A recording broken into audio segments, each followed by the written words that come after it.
Someone's coming.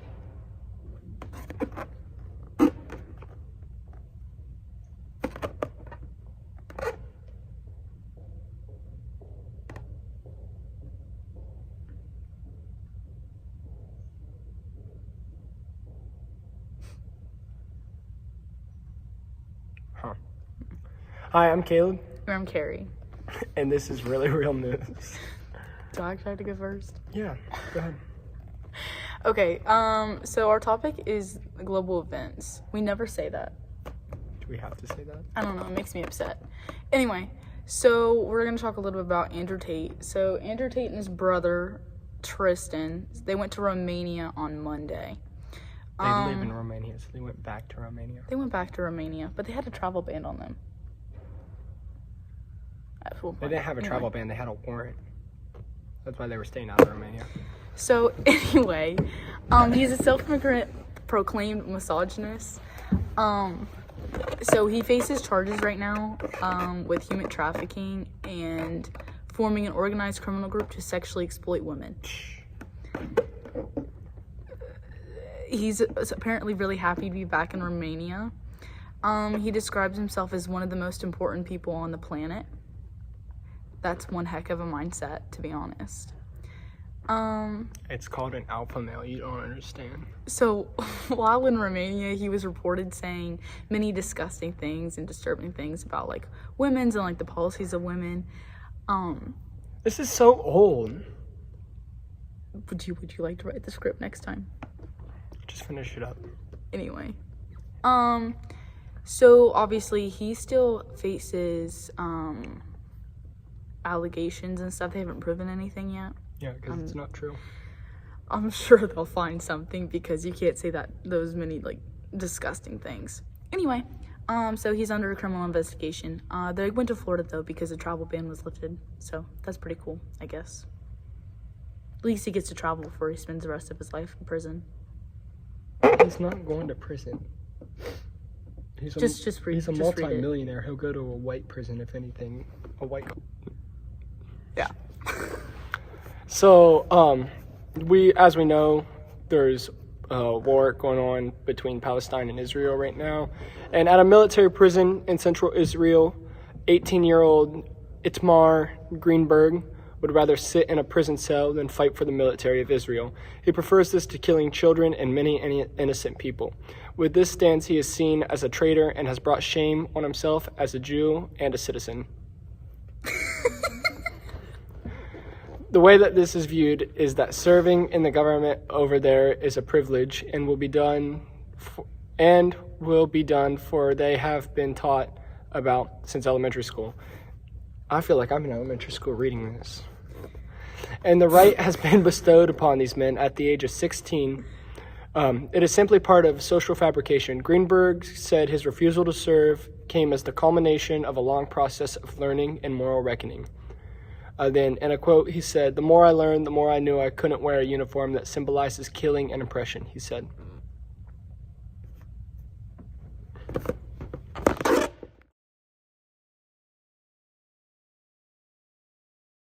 Hi, welcome to Rat Chat. Hi, welcome back to Rat Chat.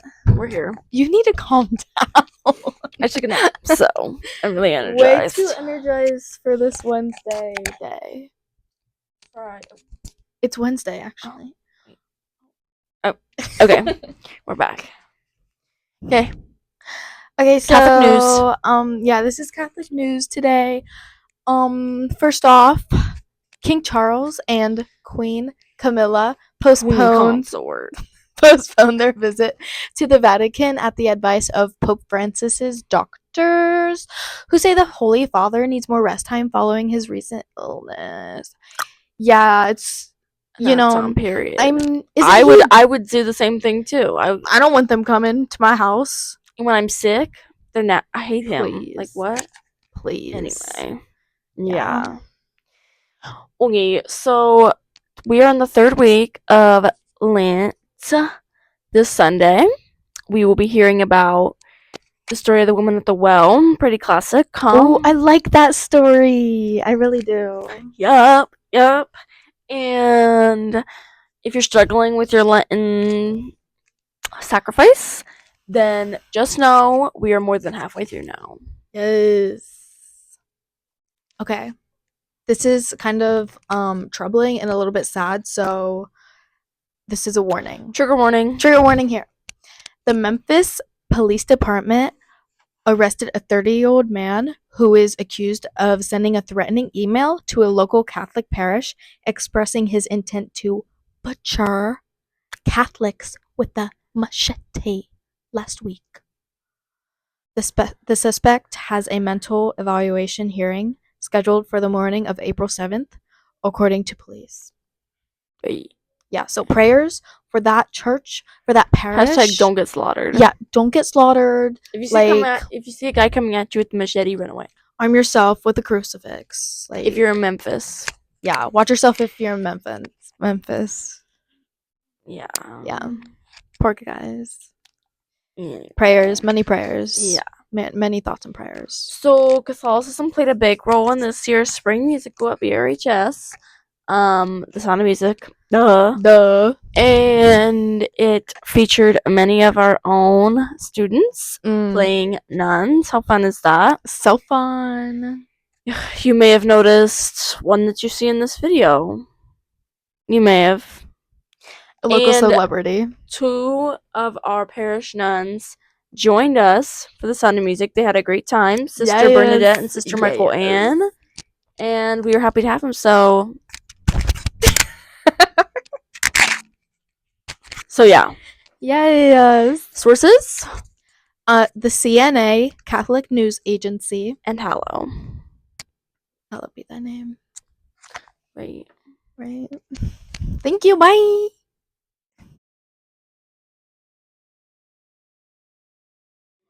Welcome to the Landon and Bose podcast. Podcast today is pop culture fun. First off, we have music. Bo, take us away. Alright, Anastasia announced a new tour Where? in Australia. So, I don't know if you want to go there. It's pretty bad. I don't but know she's if I want to. So she's mostly known for her 2000 hits like I'm Out of Love, and she's currently celebrating her 25th anniversary of her debut album, Not That Kind 25 World Tour. She'll perform in Melbourne, Sydney, and Brisbane this September. Ooh, nice. I don't think anybody listens to her, but I don't even know who that is. yeah, me neither. Just Google, For real. Selena Gomez and Benny Blanco's new album. Selena Gomez and producer Benny Blanco released a joint album titled I Said I Love You First on March 21st. It came out. The 14-track album explores themes of love and vulnerability, while some songs like How Does It Feel to Be Forgotten, stand out. Critics feel the album lacks a cohesive direction. So, On to TV highlights. in television, a popular show, American Idol, it's like people go on there and sing, and they press a button if they want them to continue. I don't know. But there's been some debates in there over the daughter of singer Carney Wilson. She recently auditioned for American Idol with Casey Musgraves. She introduced her mother, and together with her Aunt Wendy, they performed Wilson Phillips' hit, Hold On. Some fans criticized this, feeling Lola used her family fame to gain an advantage, which, basically it's just what you do when you're famous, But, alright. I think it's your turn. It's my turn. Oh no. He's writing. I don't know what he's Yeah, I doing. don't know what I'm writing either. Kate Garraway joins celebrity reality show. Kate Garraway, host of Good Morning Britain, will participate in the BBC's Celebrity. Oh my gosh, Traders. The show features celebrities like Stephen Fry and Joe Marler. Filming starts next month in Scotland with Claudia Winkleman as the presenter. Wow. So, some news with celebrities. I know everybody likes to talk about them. Anyways, so Jenny McCarthy reflects on Barbara Walters, my bad. Jenny McCarthy, former co-host of The View, shared a moment when she suspected Barbara Walters might have dementia. After Walters forgot to interview Katy Perry, McCarthy became concerned. Walters retired in 2014 and passed away in 2022 at 93. Next, we have In Memory. And may we have a moment of silence.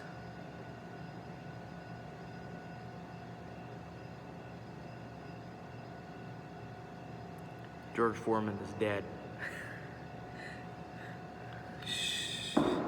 Oh, see, he had a movie about him too. George Foreman passes away. Legendary boxer and entrepreneur George Foreman died on March 21st at 76 years old. Beyond boxing, he's known for creating the George Foreman Grill. Launched in 1994, the grill became a cultural icon, earning Foreman approximately $240 million. And with that, George Foreman, he's like legendary boxer is just an understatement. Yeah. He had an amazing life. I watched his movie. Hold on. I watched the movie a little bit ago. My microphone's blinking at me. I don't know if it's working, but here's some of his highlights. Look at this. That's crazy. Yeah. Absolutely insane. And I don't know if my mic's working, so I'm gonna go over here. But yeah, that basically wraps up our podcast. It's been a good almost 5 minutes now. Watch that movie. We'll see you later. I don't know. Peace out.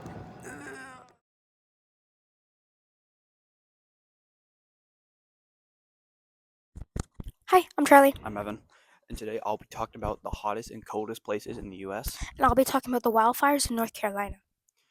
So right now, the hottest place on Earth at the moment is Death Valley National Park in California, with it being 131 degrees Fahrenheit and 55 degrees Celsius. And the coldest place is Alaska, and I'm not even going to try to pronounce that name of the city, because it looks like it was from an enchantment table. It's kind of like a UQT. It's like a UQT kind of word. It's hard to read. And the temperature down there is 12.7 degrees Fahrenheit. And the reason for Death Valley being so hot is the extreme heat stems from a combination of its low elevation surrounding mountains and the way air flows and the heat and it's heated, trapping warm air and creating a desert environment that like intensifies solar heating. And why is Alaska so cold? Alaska is extremely cold due to its northern latitude, proximity to the Arctic, and the influence of cold air masses from Canada and Siberia, especially during winter. But back to my side, there's been hurricanes and stuff. There was a powerful storm which swept through the region in late September, left behind a trail discussion that is now proving to be a major obstacle containing the blaze. It has consumed over 6,000 acres in the state. As an evacuation order remains in place for several neighborhoods, the stark reality of intertwined disasters is becoming increasingly clear. North Carolina Forest Service's Supervisor Nicholas Homford said, "It's an absolute tragedy that this happened." He emphasized and that the Helen damage is actually one of the biggest contributing factors to the difficulty in fighting fires because of all the damage, the landslides, and the lack of access it has created, in addition to the steep terrain and the high winds we're having right now. That is what he did have to put in about the situation. So it is quite dire. There's a lot of bad things happening. I didn't know this even happened. I know, it was kind of crazy. I found out Just spawned out of yesterday. nowhere. He went through another world. That's kind of mean. But anyways, I'm Charlie, I'm Evan. and thanks for talking to us today.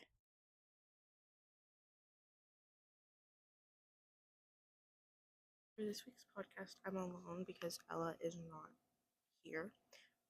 I don't know where she is. I don't know if she's sick. I don't know where she's at this week.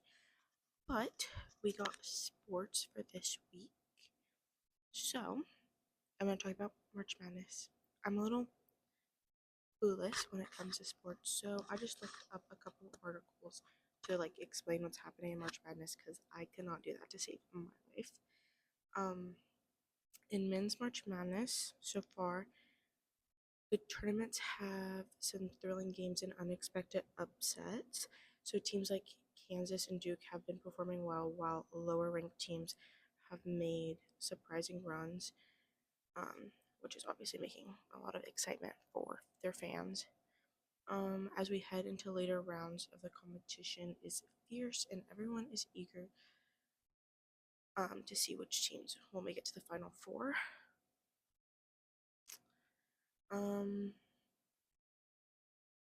and then the Sweet 16 is coming up with Kansas and obviously Alabama. Not obviously. I don't know why I added that in. Looking strong. And then teams like Purdue have already been eliminated. So yeah, we'll see who makes it to the final four for men's. In women's March Madness, there's obviously been some good matchups, but surprising upsets. So teams like Stanford and UConn showing their strengths, and then obviously the competition. Oh, I think UConn got knocked out. I think I did see that. I think UConn and I forget what other one I seen like 2 days ago. So I don't know. I don't know who's gonna make it to the final four, but that's for next week and somebody else because I suck at finding good articles on sports or speaking of them at all. So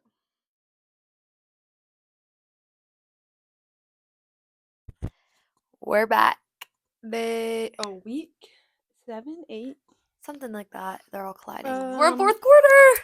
Good news of the day. The good news this week is that we are twinning. Our hair. So cute. Oh. Some other good news is that Kinsley graduates in 60 days. Like only 39 school days. My favorite seniors will be gone in 2 months ish. That's so sad, but also so happy. So, a lot of good news in the school. Graduation, fourth quarter, summer's almost here. But going on in the world, a New York hospital has declared a patient cured of sickle cell anemia, a debilitating genetic disorder that mostly affects individuals of African heritage. Considered to be cured, other genetic treatments have proven successful in reducing or ending the bouts of pain and occasional surgeries that plague the lives of those who suffer from the disease. Cohen's Children's Medical Center said their patient Sebetson Buzil, he or she is 21 years old and is the first New Yorker to have received the breakthrough LYF Janina treatment. This is according to the New York Post. K9 veteran Frankie, a 10-year-old German Shepherd trained in explosive detection and bite work, has been reunited with his handler by the American Humane Society after 3 years apart. The AHS Military Working Dog Reunification Program brought together Frankie and his handler, Army Staff Sergeant Kristen Vander Zanden in San Antonio, and this is cited from Fox News. More inside good news is yesterday an anonymous teacher informed us that they took a nap during their prep period. You know who you are. Good news for them. Today they did not take a nap. No. I saw. we were peeking. A school bus driver known in his community for going above and beyond went viral when one of his acts of kindness touched the hearts of strangers. Larry Farish Jr., who drives buses in Louisville, Kentucky, noticed a little boy named Levi was having a rough morning. Normally, when I pull up, he's standing there waiting for me with a big smile, but on this day, he was sitting on the ground with a jacket over his head. Farish Jr. tells Today.com, I asked him, hey buddy, what's going on? What's wrong? That's when Levi, a first grader at Engelhard Elementary School, explained through tears that he didn't have pajamas for pajama day. Aw, Farish Jr. closed the doors and watched as Levi slid into a seat away from his friends. And then guess what happened? What happened? He went and got him pajamas and took them to school, so he wasn't the only one without pajamas for pajama day. That is so sweet. Like, honestly, I feel like we need more people like that in the world. I agree. In Zanesville. There's a lot of good news going on, so, but that's all we have. Bye. Peace!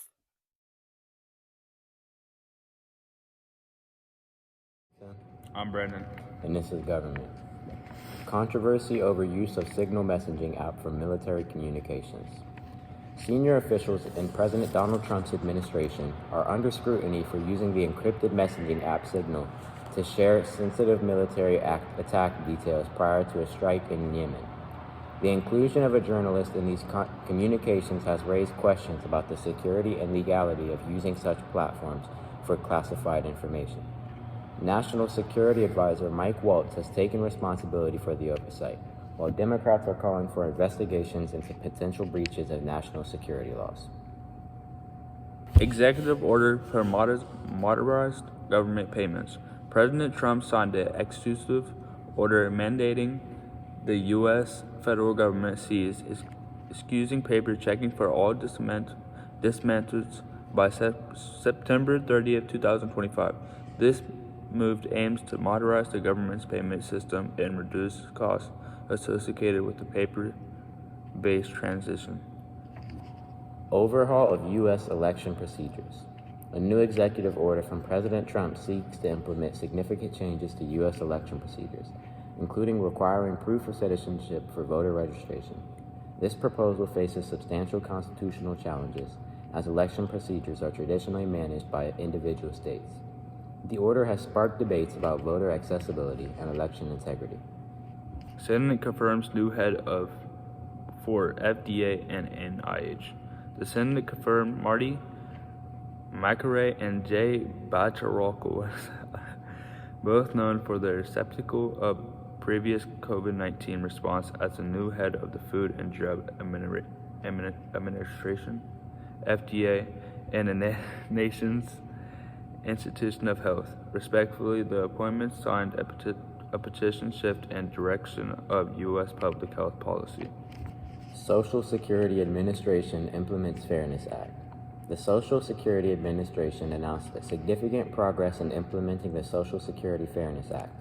As of March 4, 2025, the SSA has paid over $7.5 billion in retroactive payments to more than 1.1 million individuals. These payments result from the repeal of the Windfall Elimination Provision, WEP, and Government Pension Offset, GPO, with an average retroactive payment of $6,710.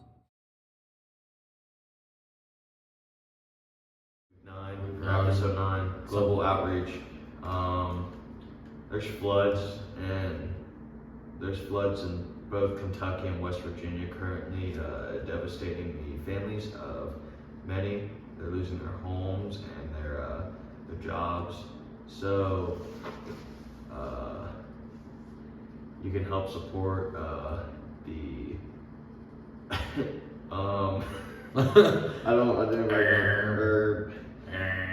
you can donate to the cause at FEMA.gov to help support these families and the work.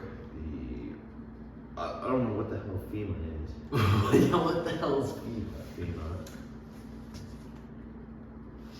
What the hell is a FEMA? Federal Emergency Management Agency. The FEMA, they're the outreach and helping people who are currently being affected by the floods. And if you donate to FEMA, that'll help support their efforts. Thank you. And if you don't, you're a bad person. No, we can't say that. It's just outreach. Right. Next. Outreach. Next. Sudan, famine. The ongoing fighting between Sudan's Rapid Support Forces and the National Army has caused widespread famine and forced many people to flee their homes. Aid workers have reported the RSF is blocking the delivery of assistance, making the situation worse. Nearly 50% of Sudan's population of 50 million is facing severe hunger, and more than 12.5 million people have been displaced. Again, you can donate to the Sudanese people. SaveTheChildren.org. Yeah. We want or we work, where we work / Sedan. Yeah. Sedan. Like Next. Honda Civic. Israel-Gaza conflict. Many innocent people are displaced and affected by the current conflict going on. The conflict in Gaza has resulted in over 50,000 deaths and 113,000 injuries since October 2023. More than 1 million people risk losing food assistance in March due to